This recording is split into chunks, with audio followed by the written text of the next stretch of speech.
Today we want to have a conversation about strengthening your marriage by building on common ground. Marriages built on common ground on a solid foundation have the ability to stand up against challenges that happen to us in life. James, we often say marriage really isn't that hard.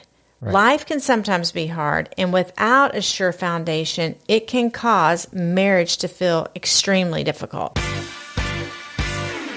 Welcome to the Art of Espousing podcast, and thanks for taking time to listen to the show. We know your time is a precious commodity, so we appreciate you spending some of your time with us. Hey, we have a pretty big event coming up this Saturday, October 1st. It's called Ignite. It's a day-long marriage enrichment event from 8:30 in the morning to 2:30 in the afternoon. Yeah, it's going to be really great. We have our friends Todd and Julie Mullins, who are also our senior pastors, and our good friends Jimmy and Irene Rollins with us, and we're going to be also speaking in the general session. There's going to be several breakouts. Tickets are on sale, and the link will be in the show notes. It will also be streamed online. So if you're not in the West Palm Beach area, you can join us online for this event. But if you're in the South Florida area, we'd love for you to come and be there to be a part of this event. And if you are, we would love for you to come up to us and let us know, hey, I listen to Art of Espousing, and we'd love to hear from you and see you there. Yeah. Today we want to have a conversation about strengthening your marriage by building on common ground. Marriages built on common ground on a solid foundation have the ability to stand up against challenges that happen to us in life. James, we often say marriage really isn't that hard.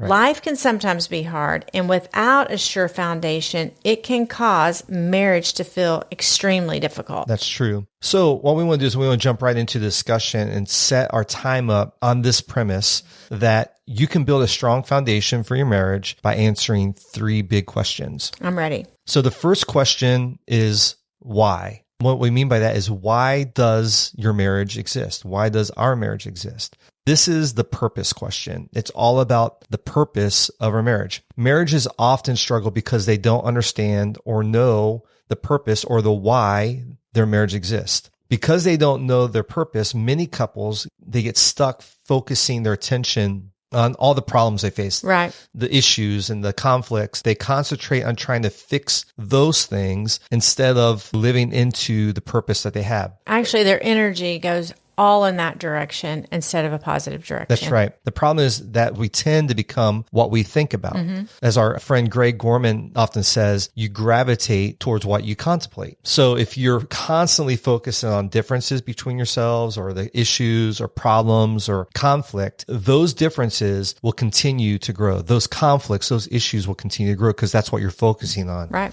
But if you have a unified purpose and you focus on living into that purpose, your marriage will move in a positive direction. So one of the things we always love to talk about is being purpose focused, not problem focused, moving from mundane to masterpiece level, right? It doesn't mean that there's not going to be conflict. I can tell you that is a fact.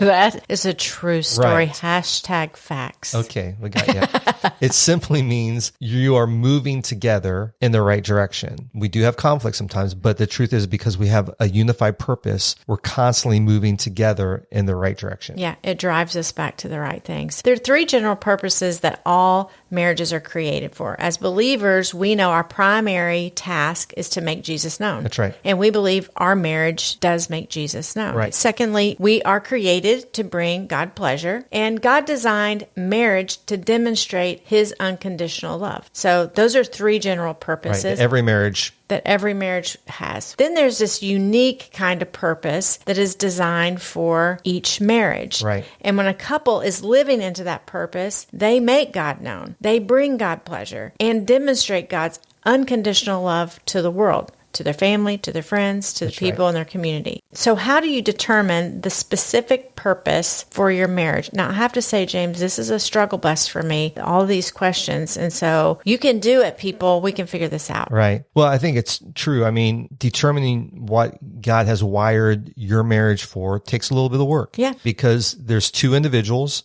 who are uniquely wired, who have different backgrounds coming together, and it's merging of those two unique individuals into one life, one purpose. And one of the things we love doing is we love taking couples through an intense coaching experience that we call a marriage reboot, where we actually walk step by step in discovering and writing a purpose statement for their marriage. That process actually is 2 full intense days. So we can't do all of that in 25 minutes on this podcast, but we do think we can give you some things to talk about together. And we'll also put a few tools in the show notes that you can use as you have discussions around finding your unified purpose. I love it. Lisa, why don't we talk about some of the tools that we use during the marriage reboot and kind of unpack those a little bit? So common core values is the first tool. Core values innately form the basis for all of our decisions. That's right. Actions not consistent with our core values will cause us anxiety and stress. Can I get an amen? Yeah, it's true. So knowing what your core values are allows you to live more true to who you are. One as individuals and two as a married couple. Yeah. And I'll just say here, a lot of times we find when we start talking about core values,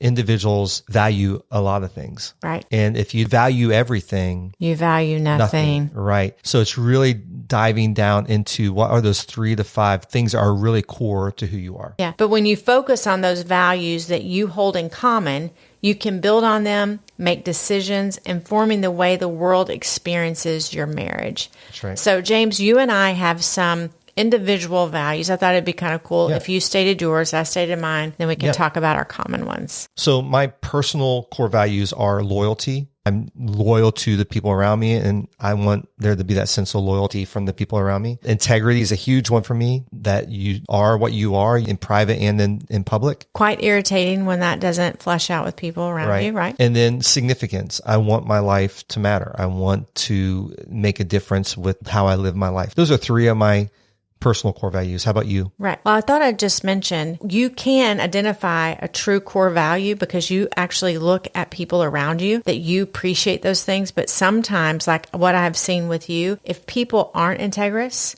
it's really irritating to you, which really highlights or disloyal. Those things, not to give a really powerful word, but it is a trigger for you. Yeah, you're allergic to those things. So that's a good way for you to know like what you really value. What you really value. So mine are order. Okay. I really love things to be in order. And that's not even in my top 50. That's correct. There's attention, could possibly be attention, but we've managed it in both, give and take there.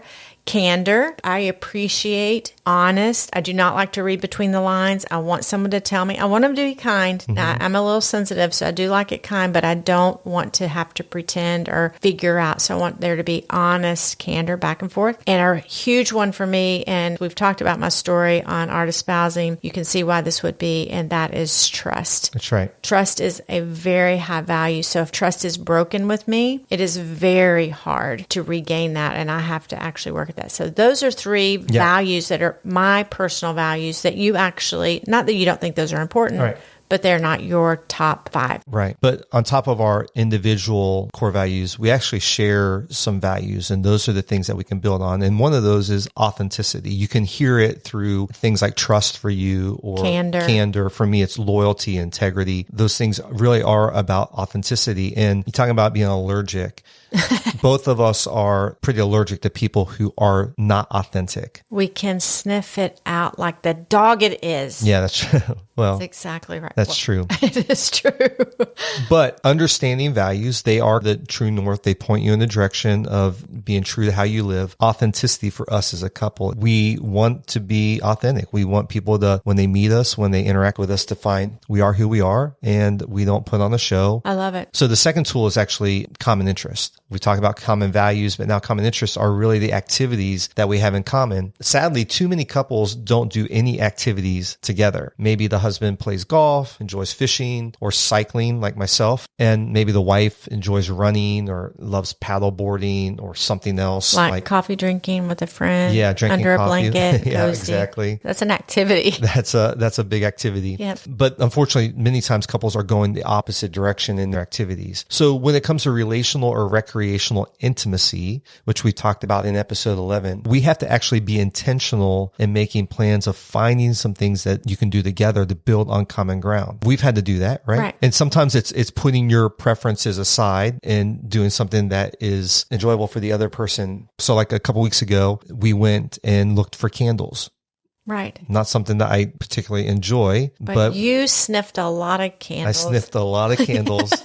And we rode in the truck together and went to Rawson, smelled candles, and had a good time together. It was an activity that we did together. Well, and I would say it sometimes can feel awkward. For example, I decided, because you love cycling, I wanted to give it a go for cycling. You've been asking me for several years. You were a trooper. I was a trooper, but it's awkward for me. It was painfully awkward, and painfully, by painful, I mean painful. So, that's right. But I did give it a try, and I'm not giving up trying, but it is me looking to what you're doing and wanting to be a part of a shared activity. Mm-hmm. So it is pressing past our own preferences and doing something to connect and relate in a recreational way with our spouse. Yeah. So I shared about me breaking my hip. Maybe sometimes we can share about you bending your coccyx. Yes. And that is a very sensitive bone, cartilage-ish thing at the very tip of your tailbone. Yeah. You had a hard time sitting on that for a while, didn't you? That's right. And that was all due to me going all in on a recreational activity of cycling with you. And so I'm still in recovery over the bent coccyx. It's a fun word to say. But listen, if you're going to build on common ground, you have to have some common interest. And again, that means that you're going to step into each other's world a little bit and make a plan to do activities together on a regular basis. I love this quote by Dr. Steve Stevens in the book Blueprints for a Solid Marriage. He says, couples who know how to play and have fun together develop a bonding that can carry them through the most difficult times. That has been so true in our life. Sometimes it's just sitting together, having coffee together, something that's going to have that common interest connection time. So we had common values, common interest, and the third is common passions. Is there a cause or a passion that you both share in common? Yeah. We both have a passion for helping people create positive momentum in their lives. That's right. My individual vision, part of my individual vision statement is I create change in people's life. I'm a change agent. Yeah, that's true. So that is a part how this blends together, that we have this common passion. Yeah. And mine plays out in probably like leadership development. I love working with leaders who are wanting to go to the next level or that already have some momentum in their life and wanting to just help pour a little fuel on that to increase that momentum, to help them continue to move forward. Both of us share that passion of actually helping people move forward in life. Right. So I would say yours is a lot of helping people with self-leadership. Right. And mine has a lot to do with soul leadership, their motivation, their momentum around keeping their soul clean and their heart clean. That is where it is similar, but different in momentum is if there's someone with momentum that's wanting to find healing from past trauma, things that are hanging them up in their life, I latch onto that and I'll help them go and move forward on soaring in the momentum that they have. Right. And so when you think about what both of us do, it's easy to see that our purpose together as a married couple is going to be in that area of helping people make change or move forward in their life. We just recently kind of reworked our purpose statement for our marriage. I thought we could share it. And it's basically that we build and empower people to create significant lives. And I love that. I love it. And that's individually we do that, but actually together we do that. We build and empower people to create significant lives. And that's why we actually do the Art of Espousing podcast, is to help people move from mundane in their marriage to masterpiece level in their marriage. I love that you can actually, at the end of this sentence, put a lot of different phrases on it. Our purpose is we build and empower people to create significant lives through the Art of Espousing podcast. And that we could literally fill in the blank at the end of that period. It significant lives in business, significant lives in ministry, significant leadership. Lives in marriage and relationships. Exactly. Right. And family, all of those things. I love it. That's awesome. So when we answer the why question, then we can move on to the second question, which is the what question. This is the vision question. And a vision is a clear, comprehensive picture of some point in the future. It's not a dream. It's not a wish. It's not a goal. It describes what the future will look like in detail, and it points in the direction of how to get there. When we talk about vision, I think there's some benefits that come to this in our marriage relationship when we have a unified vision. One, it helps us understand what is trying to be achieved. When we know where we're going, what we're doing, it helps us understand what we're trying to do together. And a clear vision also helps simplify decision making. And then the third thing is a clear vision provides a tool for preventing conflict. It does. Yeah, if we know where we're going, then it's going to help us stay unified towards that vision. So in a point of tension, we can point back to that, and that would help answer lots of questions of possible tension and decision making that we have. Right. Because one of the things I've always heard said is like, if you don't know where you're going to get there every time. Right. And a vision helps you know where you're going as a couple in your marriage. And we have been to the place of nowhere often before we had the vision. Okay, I love what Stephen Covey said, and this is a great phrase for us to know how to do this, is start with the end in mind. Right. So a good question to start with in discussion is, what do you want for your marriage? Right. What do you want for your marriage? Like you said, James, vision isn't a dream or a hope. Hope is a suggestion. Vision is a declaration of what it will be. Right. So here is an exercise you can do to get a taste of creating vision for your marriage. Take one domain of life. So there's lots of domains: marriage, family, finances, communication, intimacy, lifestyle. Choose one of those and have a conversation about that domain as if it were currently happening. What does it look like?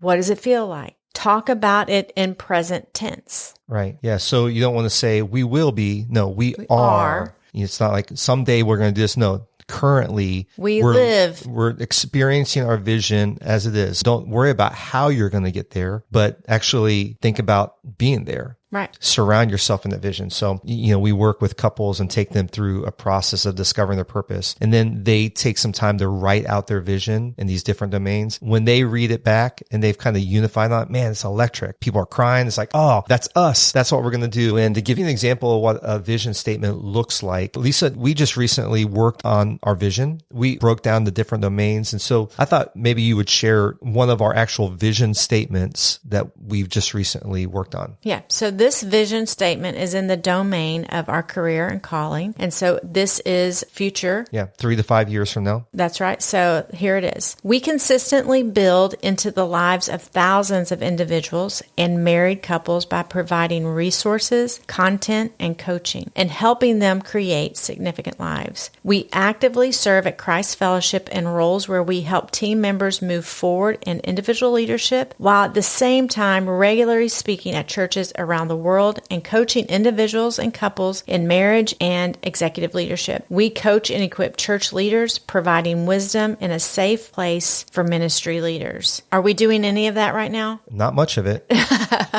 But that's where we're going. It's a declaration. It's a declaration of what our lives will be like in 3 to 5 years. And even today, us recording this podcast is part of living into that future and living our purpose of building and empowering people to create significant lives. That's right. So we build on common ground by answering the why and what questions, the purpose and vision question. And then finally, I know you love this question because I can see it in your face. You've been wanting to ask this the whole time, the how question. I am a how-to girl. And honestly, I know this why business, but I always want to ask how in both of those questions. So I have refrained and done a fantastic job. You have. So the how question identifies 2 things, priorities and boundaries. And the priorities and boundaries are the choices and habits you'll make in order to be true to your purpose and also to fulfill your vision. Priorities are the things you will say yes to. They propel your purpose and vision. Like us carving out time in the evening to do this podcast is a priority to us. It's a yes for us. It is a yes.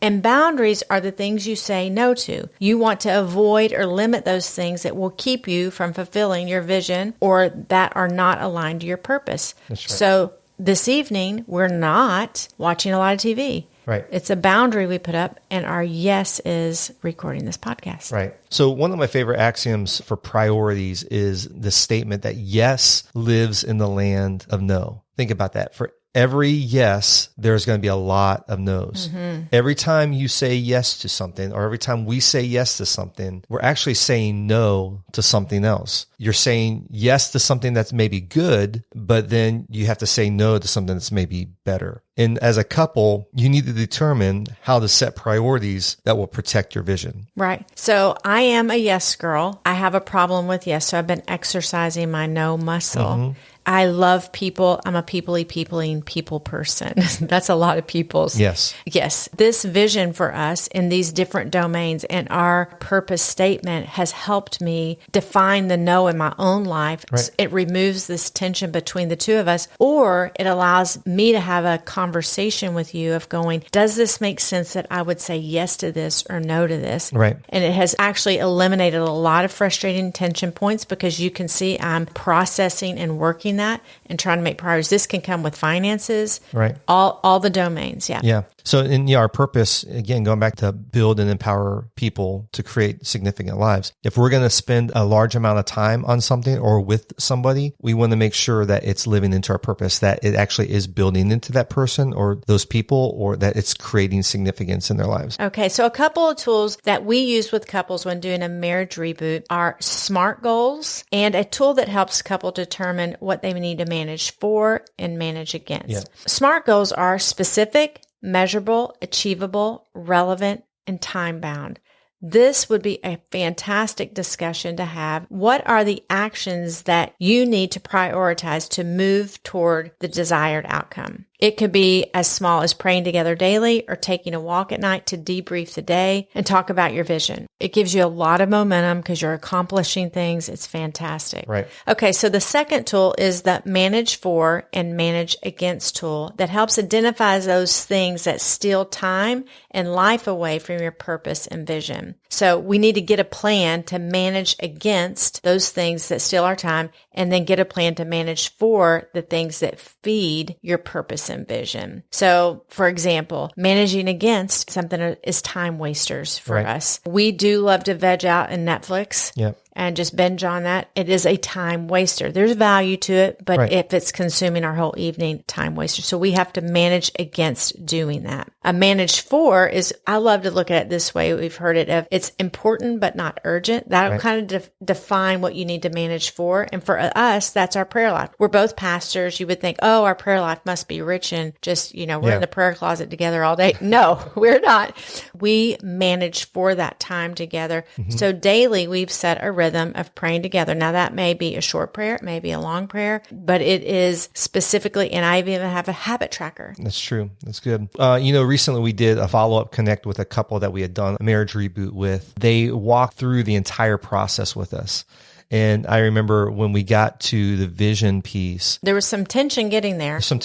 but once we got there, it was like amazing. When we got there, they had set some SMART goals that they were going to accomplish in a timely manner. And so when we connected with them, it was about a month later, and they had already accomplished all their SMART goals. Love it. And they were so excited about living in their purpose and the momentum towards their vision. And it was funny, the wife actually had found a book of SMART goal worksheets that she bought from Amazon to continue this process. So once they finished those SMART goals, they sat down and they created some more SMART goals to continue to move them towards their vision. These are overachievers. And you know what? Their vision actually got me excited. I Yeah. was so excited for their vision because it was so crystal clear. Yeah, and I think that's true. I think when people are living towards a vision, it is contagious. I think when it builds momentum, not just for themselves, but also people around them, when they see forward movement in their life towards, something that's maybe bigger than what they are at the moment, it's exciting. Yeah. So today we have given you a lot of content, Right. but here's the deal. Just take a step. Start having conversations about your marriage purpose. A great resource that can help you is a book by our friends Greg and Julie Gorman, Two Become One. It's a fantastic guide for discovering your specific purpose. Yeah, maybe you and your spouse want to take a deeper dive into your purpose and vision. We'd love to talk with you about the marriage reboot process. There's a link in the show notes where you can set up a video call with us to get more information. You can also email us at hello@artofespousing with your questions about the marriage reboot process. We love to be a part of your journey towards the purpose that God has for you. So we hope you found this content helpful. We'd love to hear from you, your thoughts, and answer any questions you have about what we've shared today. You can email us at hello@artofespousing.com or hit us up on Facebook at Art of Spousing. You can also direct message us on Instagram at Art of Spousing. We would love it if you help us get the word out about the podcast. You can do that by letting your friends know about it, by sending them a link to this show. You can also help people find the podcast by rating the podcast and leaving us a review. So, hey, we want to invite you back next week. We're going to be talking with our friends Grant and Stephanie Gardner, hearing their spousing story and things they've learned using the Enneagram as a tool of awareness. It's going to be fun. So have a great week, and we will see you next time on the Art of Spousing podcast. And until then, bye-bye. Bye-bye.